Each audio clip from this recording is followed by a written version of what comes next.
ಮಂತ್ರಿಗಳಾದಂತಹ ಸನ್ಮಾನ ಶ್ರೀ ವೆಂಕಟ ರಮಣಪ್ಪನವರು ಸಹಿತ ವೇದಿಕೆಯಲ್ಲಿದ್ದಾರೆ. ಅವ್ರಿಗೂ ಸಹಿತ ಹೃತ್ಪೂರ್ವಕವಾದ ಸ್ವಾಗತ.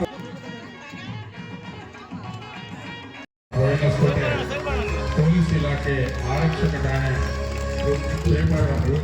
ಪತ್ರಕರ್ತರು ಎಲ್ಲರಿಗೂ ಈಗ ಕಾರ್ಯಕ್ರಮದ ವಿದ್ಯುಕ್ತವಾಗಿ ಉದ್ಘಾಟನೆ ಸಮಾಜದ ಹಿರಿಯ ಮುಖಂಡರು ಭಾಗವಹಿಸಿದ್ದಾರೆ. ಎಲ್ಲರಿಗೂ ಕಾರ್ಯಕ್ರಮದ ಪರವಾಗಿ ಕಾರ್ಯಕ್ರಮದ ಯಶಸ್ವಿಗೆ ಅವರೆಲ್ಲರೂ ಬದ್ಧರಾಗಿದ್ದಾರೆ. ಮಹರ್ಷಿ ವಾಲ್ಮೀಕಿ ಪುತ್ಥಳಿಯ ಅನಾವರಣ ಕಾರ್ಯಕ್ರಮದ ಮಂತ್ರಿಗಳು, ನಮ್ಮೆಲ್ಲ ಬುದ್ಧಿಜೀವಿಗಳು, ಹಿರಿಯ ಮುತ್ಸದ್ದಿಗಳು ಆದಂತ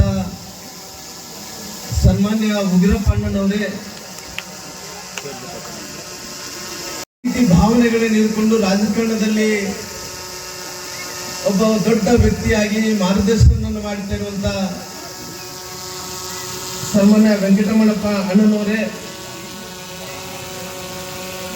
ಅವರು ಮಗ ಈ ವಿಧಾನಸಭಾ ಕ್ಷೇತ್ರದ ಪಾಗೋಡಿಯ ವಿಧಾನಸಭಾ ಕ್ಷೇತ್ರದ ಶಾಸಕರಾದಂತ ವೆಂಕಟೇಶ್ವರೇ, ನಮ್ಮ ಸಮುದಾಯದ ರಾಜರು, ನಮ್ಮ ರಾಜ ವೀರ ಮರಿಗೆರೆ ನಾಯಕರ ಅವರು ವಂಶಸ್ಥರು. ಬಹುಶಃ ನಾವೆಲ್ಲರೂ ಕೂಡ ಇವತ್ತಿನ ಕಾಲದಲ್ಲಿ ರಾಜರು ವಂಶಸ್ಥರು ಅಂತೇಳಿ ಹೇಳ್ತೀವಾಗ್ಲಿ, ಅವರು ಅವತ್ತಿನ ದಿನಗಳನ್ನು ಇವತ್ತಿನ ದಿನಗಳನ್ನು ನೋಡಿದ್ರೆ ಅಜಗಜಾಂತರ ವ್ಯತ್ಯಾಸ. ಅವತ್ತು ರಾಜರಿಗಿದ್ದಂತ ಗೌರವ, ರಾಜರಿಗಿದ್ದಂತ ಹೆಸರು, ರಾಜರಿಗಿದ್ದಂತ ಮನೆತನವನ್ನು ನೋಡಿದ್ರೆ ಬಹಳಷ್ಟು ಮಂದಿ ಕರ್ನಾಟಕದಲ್ಲಿ ಸುಮಾರಾಗಿ 77 ಪಾಳಪಟ್ಟಗಳಲ್ಲಿ ಈ ಭಾಗದಲ್ಲಿ ಒಬ್ಬ ರಾಜರಾಗಿರುವಂತ ರಾಜ ಜಯಚಂದ್ರ ರಾಜ ನಾಯಕ್ ಅವರೇ, ಅದೇ ರೀತಿಯಲ್ಲಿ ಈ ಭಾಗದ ಹಿರಿಯರಾದಂತ ಓಂಕಾರಪ್ಪ ನಾಯಕ್ ಅವರೇ, ಮಾಜಿ ಶಾಸಕರಾದಂತ ತಿಮ್ಮರಾಯಪ್ಪ ಅಣ್ಣನವರೇ, ಅದೇ ರೀತಿಯಲ್ಲಿ ವೇದಿಕೆ ಮೇಲೆ ಗ್ರಾಮ ಪಂಚಾಯತಿ ಅಧ್ಯಕ್ಷರು ಲೀಲಾವತಿ ತಿಪ್ಪೇಸ್ವಾಮಿ ಅವರು, ಅದೇ 1000 ಮಂದಿ 2000 ಮಂದಿ ಸೇರ್ತಾರೆ ಅಂದ್ಕೊಂಡಿದ್ದೆ. ಬಹುಶಃ ಇದೊಂದು ಹೋಬಳಿ ಹೆಡ್ ಕ್ವಾರ್ಟರ್ದಲ್ಲಿ ಇದೊಂದು ಪುತ್ಳಿ ಅನಾವರಣದಲ್ಲಿ ಯಾವ ರೀತಿಯಲ್ಲಿ ಜಾತ್ರೆ ಹೇಳಿದ್ದಾರೋ ಆ ಜಾತ್ರೆಯಲ್ಲಿ ಸೇರಿದ ಜನ ನೋಡ್ತಾ ಇದ್ರೆ ಬಹುಶಃ ಇಲ್ಲಿದ್ದ ಸಮುದಾಯದ ಒಕ್ಕಟ್ಟು ಯಾವ ರೀತಿಯಲ್ಲಿ ಇದೆ ನನ್ನ ಬಹುಶಃ ನನಗೆ ಗೊತ್ತಿರೋಂತ ಪ್ರಕಾರ ಹೆಣ್ಮಕ್ಳು ಯಾರು ಕೂಡ, ತಾಯಿಯಂದ್ರೆ ಯಾರು ಮನೇಲಿಲ್ಲ ಅಂದ್ಕೊಂಡಿನಿ. ಎಲ್ಲ ವಿದ್ಯಾರ್ಥಿನಿ ಎಲ್ಲರೂ ಕೂಡ ಶಾಲೆ ಬಿಟ್ಟು, ಕಾಲೇಜನ್ನು ಬಿಟ್ಟು ಎಲ್ಲರೂ ಕೂಡ ಬಂದು ಈ ಕಾರ್ಯಕ್ರಮ ಮಹರ್ಷಿ ವಾಲ್ಮೀಕಿ ಅವರ ತಾತವರ ಪುತ್ಳಿ ಅನಾವರಣ ಕಾರ್ಯಕ್ರಮ, ನಮ್ಮ ಮನೆಯಲ್ಲಿದ್ದಂತ ಒಬ್ಬ ತಾತನ ಪುತ್ಳಿಯನ್ನ ಅನಾವರಣ ಕಾರ್ಯಕ್ರಮ ಅಂತ ಹೇಳಿ ತಾವೆಲ್ಲರೂ ಕೂಡ ಇಲ್ಲಿ ಬಂದಿದ್ದೀರಿ. ಹಂಗಾಗಿ ಇವತ್ತಿನ ಈ ಕಾರ್ಯಕ್ರಮ ಬಹಳಷ್ಟು ಯಶಸ್ವಿಯಾದಂತ ಕಾರ್ಯಕ್ರಮ. ನಾವು ಮುಗಿದೋನ ಭವಿಷ್ಯ, ಯಾಕಂದ್ರೆ ನಾನು ನೋಡಿಲ್ಲ ಈ ಭಾಗದಲ್ಲಿ. ಯಾಕಂದ್ರೆ ನಾವೆಲ್ಲರೂ ಕೂಡ ರಾಜಕಾರಣದಲ್ಲಿ ಬರೋರು, ಪ್ರಚಾರ ಮಾಡೋದು, ಓಡೋಗೋದು ಬಿಟ್ಟರೆಗಿನ ಯಾವ ರೀತಿಯಲ್ಲಿ ನಮ್ಮ ಸಮುದಾಯದ ಸ್ಥಿತಿಗತಿಗಳಿದ್ದ ಅಂತೇಳಿ ಅವಕಾಶ ಬಂದಂತ ಟೈಮಲ್ಲಿ ನಾವೆಲ್ಲರೂ ಕೂಡ ನೋಡಿದ್ವಿ. ಪಕ್ಷಾತೀತವಾಗಿ ನೋಡಿಕೊಂಡು ಕೂಡ ಇವತ್ತು ಉಗ್ರಪ್ಪ ಆಗಿರ್ಬೋದು, ರಾಜಣ್ಣರ ಆಗಿರ್ಬೋದು, ನಮ್ಮ ವೆಂಕಟರಮಣಪ್ಪರ ಆಗಿರ್ಬೋದು, ಮಾಜಿ ಶಾಸಕರಾದಂತ ತಿಮ್ಮರಾಯಪ್ಪ ಆಗಿರ್ಬೋದು, ವೆಂಕಟೇಶ್ವರ ಆಗಿರ್ಬೋದು, ಎಲ್ಲರೂ ಕೂಡ ಸೇರಿ ಪಕ್ಷಾತೀತವಾಗಿ ನಮ್ಮೆಲ್ಲರ ಉದ್ದೇಶ ಒಂದೇ. ಅವಕಾಶ ಸಿಕ್ಕಂತ ಟೈಮಲ್ಲಿ ಎಲ್ಲ ಸಮುದಾಯಗಳನ್ನು ಮುಂದುವರೆದಂತ ಸಮುದಾಯಗಳು ಏನಿದಾವೋ ನಮ್ಮ ಸಮುದಾಯಗಳು ಮುಂದುವರಿಬೇಕನ್ನಂತ ಪ್ರಾಮಾಣಿಕವಾದಂತ ಪ್ರಯತ್ನವನ್ನು ಮಾಡಿಕೊಂಡು ಇಷ್ಟು ವರ್ಷಗಳ ಕಾಲ ರಾಜಕಾರಣ ಮಾಡಿಕೊಂತ ಬಂದಿವಿ. ಇವತ್ತು ಇಡೀ ರಾಜ್ಯದಲ್ಲಿ ಇದೇ ರೀತಿ ವಾತಾವರಣ. ಇವತ್ತು ಎಲ್ಲ ಹೋಗ್ಲಿ ಸಮುದಾಯ ಒಕ್ಕಟ್ಟಾಗುತ್ತಾ ಇದೆ. ಇವತ್ತು ಸಮುದಾಯದ ಜೊತೆಲಿ ಇತರ ಸಮುದಾಯದ ಅಣ್ಣ ತಮ್ಮಂದ್ರನ್ನ, ನಮ್ಮ ಸಮುದಾಯಗಳಿಗೆ ಬೇಕಾದಂತ ಅವ್ರಿಗೆ ಒಳ್ಳೆ ಮನಸ್ಸಿದ್ದಂತವ್ರನ್ನ ಸ್ವಾಮೀಜಿಯವರ ನೇತೃತ್ವದಲ್ಲಿ, ರಾಜಕಾರಣಿಗಳ ನೇತೃತ್ವದಲ್ಲಿ ಒಳ್ಳೆ ಕೆಲಸಗಳು ಮಾಡಂತ ಕೆಲಸ ಆಗ್ತಾ ಇದಾವ. ಸರ್ಕಾರಗಳು ಬಂದಂತ ಟೈಮಲ್ಲಿ ಒಳ್ಳೆ ಕೆಲಸಗಳು ಮಾಡಂತ ಕೆಲಸ ಆಗ್ತಾ ಇದೆ. ಹಂಗಾಗಿ ಇವತ್ತು ಇಡೀ ರಾಜ್ಯದಲ್ಲಿ ಇಂಥ ವಾತಾವರಣ ಏನಿದೆನೋ ಆ ವಾತಾವರಣದಲ್ಲಿ ಇದ್ದಂತ ಟೈಮಲ್ಲಿ ನನ್ನ ವಿನಂತಿ ಇಷ್ಟೇ, ನೀವು ಈ ವಾತಾವರಣ ಇನ್ನೊಂದು ಸ್ವಲ್ಪ ಗಟ್ಟಿಯಾಗಬೇಕಾದ್ರೆ ನಮ್ಮ ಸಮುದಾಯಗಳು ಇನ್ನು ಮುಂದುವರೆದಂತ ಸಮುದಾಯಗಳ ಜೊತೆಲಿ ನಮ್ಮ ಮಕ್ಕಳು ಕೂಡ ಆ ಸಾಲಿಗೆ ಸೇರ್ಕೋಬೇಕಾದ್ರಿಗಿನ ಮಕ್ಕಳಿಗೆಲ್ಲರೂ ಕೂಡ ಒಳ್ಳೆ ಶಿಕ್ಷಣವನ್ನು ಕೊಡುವಂತ ಕೆಲಸ ಆಗಬೇಕು.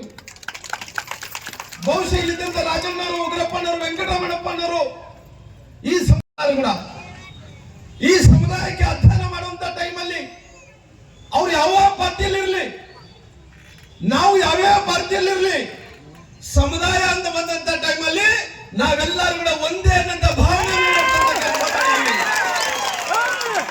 ಬಹುಶಃ ಕೆಲವೊಂದು ಸಂದರ್ಭದಲ್ಲಿ ನಮಗೆ ಏನನ್ನ ಕಾನೂನಿನ ಸಲಹೆಗಳು ಬೇಕಾದ್ರೆ ನಮಗೆ ನೆನಪಾಗೋದು ಯಾರು? ಉಗ್ರಪ್ಪನವರು ನೆನಪಾಗ್ತಾರ. ನಮಗೆ ನೆನಪಾಗೋದು ಯಾರು? ನಮಗೆ ರಾಜಣ್ಣವರು ನೆನಪಾಗ್ತಾರ. ಯಾಕಂದ್ರೆ ವೆಂಕಟರಮಣಪ್ಪರು ನಮ್ಮವರಿದ್ದಂತೆ, ಅವರು ಬೇರೆಯವರನ್ನೆಲ್ಲ. ಅದೇ ತಿಮ್ಮರಾಯಪ್ಪನವರು ಕೂಡ ನಮ್ಮವರಿದ್ದಂತೆ. ನಮ್ಮ ಸಮುದಾಯ ಎಲ್ಲಿರ್ತದ, ವೆಂಕಟರಮಣಪ್ಪ ಅಲ್ಲಿ ಇರ್ತಾನ, ತಿಮ್ಮರಾಯಪ್ಪನವರು ಅಲ್ಲಿ ಇರ್ತಾರ. ಏನಂದ್ರೆ ಅವ್ರಿಗೆ ವಿಶೇಷವಾದಂತ ನಮ್ಮ ಅಣ್ಣ ತಮ್ಮಂದ್ರ ಪ್ರೀತಿ ಅಂತೇಳಿ. ಹಂಗಾಗಿ ನಾವು ಅನೇಕ ಬಾರಿ ಹೋದಂತ ಟೈಮಲ್ಲಿ ಕೂಡ, ನಾವು ಎಂತ ಕಷ್ಟ ಬಂದಂತ ಟೈಮಲ್ಲಿ ಕೂಡ, ನಮ್ಮ ಜೀವ ಹೋಗ್ತದಂತ ಪರಿಸ್ಥಿತಿ ಬಂದ್ರೆ ಕೂಡ ನಾವು ಉಗ್ರಪ್ಪನವ್ರನ್ನ ಬಿಟ್ಕೊಡಲ್ಲ, ರಾಜಣ್ಣವ್ರು ಕೂಡ ಬಿಟ್ಕೊಡಲ್ಲ.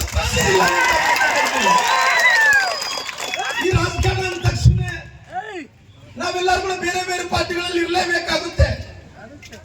ಯಾಕಂದ್ರೆ ಅವ್ರ ಅವಕಾಶ ಇದ್ದಂತ ಟೈಮಲ್ಲಿ ಬೇರೆ ಪಾರ್ಟಿಯಲ್ಲಿ ಇದ್ದಾರ, ನನಗೆ ಅವಕಾಶ ಸಿಕ್ಕಂತ ಟೈಮಲ್ಲಿ ನಾನು ಕೂಡ ಬೇರೆ ಪಾರ್ಟಿಯಲ್ಲಿ ಇದೀವಿ. ಆದ್ರೆ ಸಮುದಾಯ ಅಂತ ಬಂದಂತ ಟೈಮಲ್ಲಿ ನಾವೆಲ್ಲರೂ ಒಂದೇ ಅನ್ನಂತ ಭಾವನೆಯನ್ನು ಮೂಡಿಸುವಂತ ಕೆಲಸ ಮಾಡಿದೀವಿ. ಹಂಗಾಗಿ ನನ್ನ ಮಕ್ಕಳೆಲ್ಲರೂ ಕೂಡ ಒಳ್ಳೆ ಶಿಕ್ಷಣವನ್ನು ಪಡ್ಕೋಬೇಕು. ಶಿಕ್ಷಣಗಳ ಜೊತೆಯಲ್ಲಿ ಇತರ ಸಮುದಾಯಗಳನ್ನು, ಅವರಲ್ಲಿ ಪ್ರೀತಿ ಅಭಿಮಾನವನ್ನು ಮೂಡಿಸುವಂತ ಕೆಲಸ ಆಗಬೇಕು. ನೋಡಪ್ಪ, ವಾಲ್ಮೀಕಿ ಮಂದಿ ನಾಯಕರಾಗಿದ್ದಾರ, ಮೀಸಲಾತಿಯಲ್ಲಿ ಗೆಲ್ಲೀತಾ ಇದ್ದಾರ. ಗೆದ್ದ ನಂತರ ಇತರ ಸಮುದಾಯಗಳನ್ನು ನಿರ್ಲಕ್ಷ್ಯ ಮಾಡಿದ್ದಾರೆ ಅಂತ ಭಾವನೆ ಯಾರಿಗೂ ಕೂಡ ಬರಬಾರದು. ಅಂತ ಭಾವನೆಯನ್ನು ಕೂಡಿಸಿಕೊಂಡು ಬಂದಂತ ಟೈಮಲ್ಲಿ ಭಗವಂತ ಎಲ್ಲ ಸಮುದಾಯಗಳನ್ನು ಅವಕಾಶವನ್ನು ಮಾಡಿಕೊಟ್ಟೆ. ನಮ್ಮ ಸಮುದಾಯ ಕೂಡ ಒಂದಿಲ್ಲದ ಒಂದು ದಿನ ಯಾವುದೇ ಪಾರ್ಟಿಯಿಂದ ಆಗಿರ್ಬೋದು ಮೊದಲನೇ ಸ್ಥಾನಕ್ಕೆ ಮುಟ್ಟೆ ಮುಡ್ತೀವಿ ಅನ್ನಂತ ಮಾತನ್ನು ಹೇಳ್ತೀನಿ.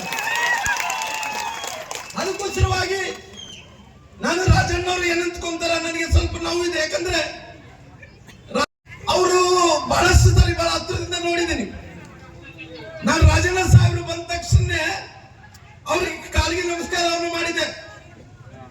ಅಂದ್ರೆ ಅವ್ರು ನೋಡಿದ ತಕ್ಷಣ ನನಗೆ ನಮ್ಮ ಸ್ವಂತ ನನ್ನ ಕುಟುಂಬದಲ್ಲಿದ್ದಂತ ಅಣ್ಣನ ನೋಡಿದಂತ ಭಾವನೆಯಿಂದಲೇ ಇವತ್ತು ರಾಜಣ್ಣ ಸಾಹೇಬರ ಕಾಲಿಗೆ ನಮಸ್ಕಾರವನ್ನು ಮಾಡಿದೆ. ನಾನು ಬೇರೆ ಏನೇ ಅನ್ಕೊಳ್ಳಿ, ಉಗ್ರಪ್ಪರು ಯಾವ ಗೌರವವನ್ನು ಕೊಡ್ತೀನಿ, ನಮ್ಮ ವೆಂಕಟರಮಣಪ್ಪನವ್ರಿಗೆ ಯಾವ ಗೌರವ ಕೊಡ್ತೀನಿ, ತಿಮ್ಮರಾಯಪ್ಪನವ್ರಿಗೆ ಯಾವ ಗೌರವ ಕೊಡ್ತೀನಿ, ವೆಂಕಟೇಶ್ವರ್ ಯಾವ ಗೌರವವನ್ನು ಕೊಡ್ತೀನಿ, ಅದೇ ರೀತಿ ನಮ್ಮ ರಾಜಣ್ಣವ್ರು ಕೂಡ ವಿಶೇಷವಾದಂತ ಸ್ವಲ್ಪ ಜಾಸ್ತಿಯಾಗಿ ಒಂದು ಗೌರವವನ್ನು ಕೊಡುವಂತ ಕೆಲಸ ಮಾಡಿದ್ದೀನಿ.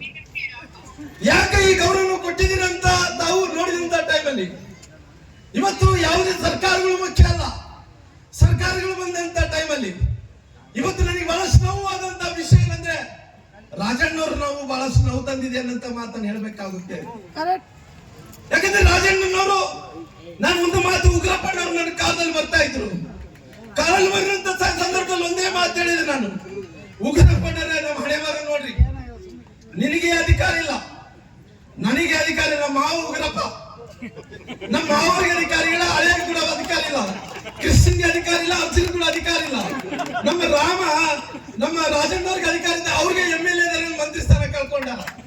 ಯಾವ ರೀತಿ ರಾಮ ಪಟ್ಟಾಭಿಷೇಕಕ್ಕೆ ಹೋಗಂತ ಟೈಮಲ್ಲಿ ಆ ಪೀಠವನ್ನು ಏರ್ಬೇಕಾಗಿದ್ರ ಅವತ್ತು ಎಲ್ಲ ಒಂದ್ ಕಡೆ ವಿಘ್ನ ಬಂದು ವನವಾಸಕ್ಕೆ ಹೋಗ್ಬೇಕಾಗಿದ್ರ ನಮ್ಮ ರಾಜಣ್ಣರ ಪರಿಸ್ಥಿತಿ ಹಂಗೆ ಆಗಿದೆ. ಯಾಕಂದ್ರೆ ಇವತ್ತು ನಮ್ಗೆ ಕಷ್ಟಗಳನ್ನಂತದ್ದು ನೂರಾರು ಇರ್ತಾವ, ಅವೆಲ್ಲ ಕೂಡ ಹೇಳಕ್ ಹೋಗಲ್ಲ.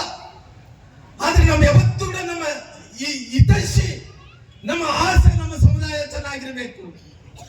ರಾಜಣ್ಣವರು ಅವತ್ತು ಒಂದು ಮಾತು ಹೇಳ್ತಾ ಇದ್ರು. ರಾಜಣ್ಣವರು ರಾಜೀನಾಮೆ ತಗೊಂಡ ನಂತರ ನಾವೆಲ್ಲರೂ ಕೂಡ ಗೌರವದಿಂದ ಹೇಳಿದ್ವಿ, ರಾಜಣ್ಣವರೇ ನಿಮ್ಮ ಜೊತೆಲಿ ಇರ್ತೀವಿ, ನಾವು ನೀವು ಎಲ್ಲೇ ನಿಮ್ಮ ಜೊತೆಲಿ ಇರ್ತೀವಿ ಅಂತ ಮಾತು ಹೇಳಿದ್ವಿ. ನನ್ನ ಮಾವನವರು ಬಳ್ಳಾರಿ ಜಿಲ್ಲೆಯಿಂದ ಸಂಸದರಾಗಿ ಮಾಡಿದ್ರು.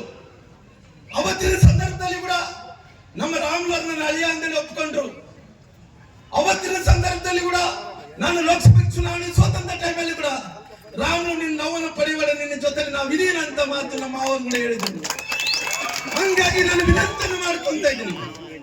ಈ ಸಮುದಾಯಗಳಲ್ಲಿ ಇತ್ತೀಚೆಗೆ ನೋಡ್ತಾ ಇದ್ದೆ, ಸರ್ಕಾರಗಳು ಬಂದ ನಂತರ ನನ್ನ ಸಮುದಾಯವನ್ನು ಕಾಪಾಡಬೇಕಾಗಿದೆ.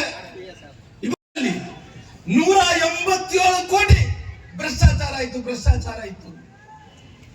ಇವತ್ತು 187 ಕೋಟಿ ಭ್ರಷ್ಟಾಚಾರ ಆದಂತ ಟೈಮಲ್ಲಿ ನಾನೊಬ್ಬನೇ ಧ್ವನಿ ಎತ್ತಿಲ್ಲ. ಅಲ್ಲಿ ರಾಜಣ್ಣವರು ಕೂಡ ಧ್ವನಿ ಎತ್ತಿದ್ದೀರಾ, ಉಗ್ರಪ್ಪಣ್ಣವರು ಕೂಡ ಧ್ವನಿ ಎತ್ತಿದ್ದೀರಾ, ವೆಂಕಟೇಶ್ವರ ಧ್ವನಿ ಎತ್ತಿದ್ದೀರಾ, ವೆಂಕಟರಮಣಪ್ಪಣ್ಣ ಧ್ವನಿ ಎತ್ತಿದ್ದೀರಾ, ತಿಮ್ಮರಾಯಪ್ಪಣ್ಣವರು ಕೂಡ ಧ್ವನಿ ಎತ್ತಿದ್ದೀರಾ. ಯಾಕಂದ್ರೆ ಆ ಸಮುದಾಯಕ್ಕೆ ಅನ್ಯಾಯ ಆಗಬಾರದು ಅನ್ನೋಂತ ಕಾರಣದಿಂದ. ಹಂಗಾಗಿ ಇವತ್ತು ನನ್ನ ಸಮುದಾಯದ ಸಲುವಾಗಿ ನಾನು ವಿನಂತಿಯನ್ನು ಮಾಡ್ಕೊತಾ ಇದ್ದೀನಿ. ಮುಂದಿನ ದಿನಗಳಲ್ಲಿ ಇವತ್ತು ಎಲ್ಲಾ ವಿಚಾರವನ್ನು ಕೂಡ ಮುಂದಿನ ದಿನಗಳಲ್ಲಿ ಒಳ್ಳೆಯ ಆಗುವಂತ ಕೆಲಸ ಆಗುತ್ತೆ. ಯಾಕಂದ್ರೆ ನಾನು ಬಹಳಷ್ಟು ಸಾರಿ ಪ್ರಧಾನಮಂತ್ರಿ ನರೇಂದ್ರ ಮೋದಿ ಜೊತೆಯಲ್ಲಿ ಭೇಟಿ ಆಗ್ತಿರ್ತೇನೆ. ನರೇಂದ್ರ ಮೋದಿಜಿಯವರು ಭೇಟಿ ಆಗುವಂತ ಟೈಮಲ್ಲಿ ಅವರು ನನ್ನ ಹತ್ರ ಬಹಳಷ್ಟು ತಮಾಷೆಗೆ ಮಾತಾಡ್ತಿರ್ತಾರ. ರಾಮ್ಲು, ನಿನ್ನ ಜೊತೆಲಿ ನಾವಿದ್ದೀವಿ. ಇವತ್ತು ನಮ್ಮ ಸರ್ಕಾರ ಬಂದಂತ ಟೈಮಲ್ಲಿ ಇವತ್ತು ಬಿಜೆಪಿ ಸರ್ಕಾರ ಯಾರು ತಪ್ಪು ತಿಳ್ಕೋಬಾರ್ದು.